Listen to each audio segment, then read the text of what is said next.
ഇപ്പോൾ പാലക്കാട് പോളിംഗ് ബൂത്തിലാണ് 41.34% ഇതുവരെ ഉള്ള നമുക്ക് ലഭിച്ചിട്ടുള്ള പോളിംഗ് ശതമാനം. അത് ഒരല്പം കൂടിയിട്ടുണ്ട്, 42.44. 1 മണി കഴിഞ്ഞ് 25 മിനിറ്റ് ആകുമ്പോൾ 42.44 എന്ന തരത്തിലേക്ക് പോളിംഗ് ശതമാനം ഉയരുന്നുണ്ട്.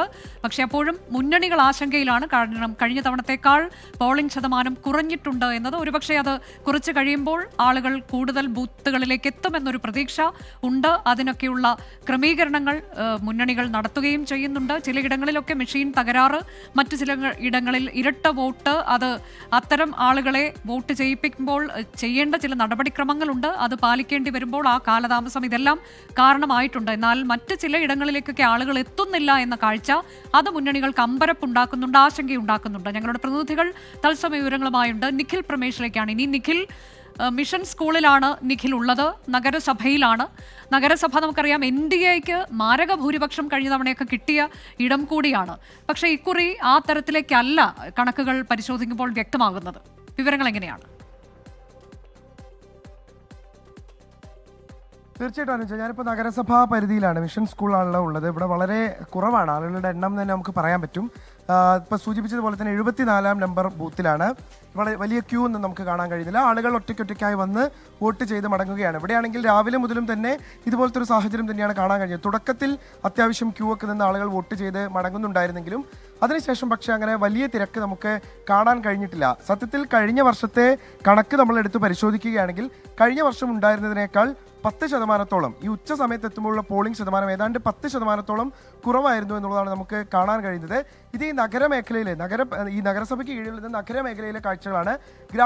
പ്രദേശത്തേക്ക് ഇറങ്ങുമ്പോൾ അത്യാവശ്യം നല്ല തിരക്ക് അവിടെ അനുഭവപ്പെടുന്നുണ്ട്. ഞാൻ അല്പസമയം മുൻപ് വെണ്ണക്കര ഭാഗത്തായിരുന്നു. അവിടെയൊക്കെ സാമാന്യം നല്ല തിരക്ക് തന്നെ അനുഭവപ്പെടുന്നുണ്ടായിരുന്നു. ഇപ്പോഴൊക്കെ ആളുകൾക്ക് വളരെ എളുപ്പത്തിൽ വന്ന് വോട്ട് ചെയ്ത് മടങ്ങാൻ കഴിയുന്ന സാഹചര്യമാണ്. ക്യൂ നിൽക്കേണ്ടുന്ന പശ്ചാത്തലമോ അങ്ങനെ ഒന്നും തന്നെ ഇല്ല. അവിടെ സാധാരണ എങ്ങനെയാണോ നഗരസഭയിൽ ഇങ്ങനെ തന്നെയാണോ ഉണ്ടാവുന്നത്? സാധാരണ ഉച്ചയാകുമ്പോൾ ഏകദേശം പകുതിയോളം വരാറാണ്. പകുതി ഏകദേശം ഒരു 50% വരാറുണ്ട്. എന്തായാലും പ്രശ്നം BJPക്കാരെല്ലാവരും നല്ലോണം വോട്ട് ചെയ്യുന്നുണ്ട്. ഞാൻ മനസ്സിലാക്കിയിടത്തോളം മിക്ക BJPക്കാരും, അതായത് ഞങ്ങൾ ഒരു ഹിന്ദുസിൻ്റെ മാക്സിമം ആളുകൾ ഇപ്പോൾ വോട്ട് ചെയ്യുന്നുണ്ട്. എന്തായാലും ഇത്തവണ കൃഷ്ണകുമാർ വരണം എന്നാണ് ഞങ്ങളുടെയൊക്കെ അത് ഇവിടുന്ന്. കൃഷ്ണകുമാർ എങ്ങനെയായാലും ഒരു 5,000-6,000 വോട്ട്. പക്ഷെ ഇത് BJPക്ക് വലിയ ഇതുള്ളൊരു ഇതല്ലേ? നഗരസഭ പറയുമ്പോൾ നിങ്ങൾക്ക് വലിയ സ്വാധീനമുള്ള സ്ഥലമാണ്. പക്ഷെ അവിടെ അപ്പോൾ പോളിംഗ് കുറയുമ്പോൾ സ്വാഭാവികമായിട്ട് BJP അല്ലേ അത് ബാധിക്കുക? അല്ലല്ല, നിങ്ങൾ വൈകുന്നേരം ആകുമ്പോഴേക്കും ആ കണക്ക് ക്ലിയർ ആയിട്ട് വരുന്നത്. എല്ലാ BJPക്കാരും അവസാനത്തെ പ്രവർത്തകം വരെ എന്തായാലും BJPക്ക് വോട്ട് ചെയ്യും, കൃഷ്ണകുമാർ വരികയും ചെയ്യും. ഓക്കെ, എന്തായാലും അങ്ങനെ പോളിംഗ് ഉയർന്നേ മതിയാവും. പോളിംഗ് ഉയർന്നിട്ടില്ലെങ്കിൽ സ്വാഭാവികമായിട്ടും ഈ എന്താ പറയുക, മുന്നണികൾക്ക് ഇത്രയും ഈ 1 മാസത്തോളം നീണ്ടുന്ന വലിയ കൊണ്ടുപിടിച്ച പ്രചരണം അവർ നടത്തിയിരുന്നു. അതൊക്കെ ഒരു കാര്യമില്ലാത്ത ഗതിയിലേക്കാവും പോളിംഗ് ശതമാനം ഉയർന്നിട്ടില്ലെങ്കിൽ. എന്തായാലും ഉച്ചയ്ക്ക് ശേഷം, ഇന്നിപ്പോൾ പ്രവൃത്തി ദിനമാണ്, സ്വാഭാവികമായിട്ടും ഉച്ചയ്ക്ക് ശേഷം പോളിംഗ് ഉയർന്നേക്കുമെന്നുള്ള ഒരു പ്രതീക്ഷയാണ് ഇപ്പോൾ രാഷ്ട്രീയ പാർട്ടികളെല്ലാം തന്നെ പങ്കുവെക്കുന്നത്. ഒരുപക്ഷെ അവസാന മണിക്കൂറുകളിൽ, അതായത് ഈ 4 മണിക്കൊക്കെ ശേഷം കൂടുതൽ ആളുകൾ എത്തിച്ചേർന്ന് വോട്ട് രേഖപ്പെടുത്താൻ സാധ്യതയുണ്ട് എന്നാണ് പറയുന്നത്. ഇപ്പോൾ എന്നാലും ഒഴിഞ്ഞ ബൂത്താണ്, ആളുകളൊന്നും തന്നെ അങ്ങനെ ക്യൂ നിൽക്കുന്ന സാഹചര്യമൊന്നുമില്ല.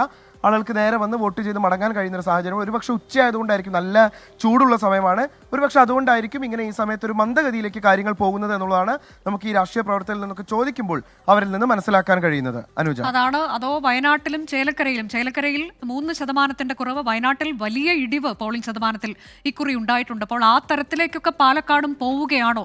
രാവിലെ കണ്ട കാഴ്ചകൾ ആ തരത്തിലായിരുന്നില്ല എന്നുള്ളതാണ്. പക്ഷെ പിന്നീട് പ്രത്യേകിച്ച് നഗരമേഖലകളിലൊക്കെ പോളിംഗ് വലിയ രീതിയിൽ കുറയുന്നു. എന്നാൽ ഗ്രാമീണ മേഖലകളിൽ അത്തരത്തിലേക്കല്ല, കൂടുതൽ ആളുകൾ അങ്ങോട്ടേക്ക് എത്തുന്നുണ്ട് എന്നുള്ളത്. ഇനി വരും മണിക്കൂറുകളിൽ എങ്ങനെയാകും എന്നുള്ളത് ആശങ്കയോടെ നോക്കി കാണുകയാണ് മുന്നണികൾ.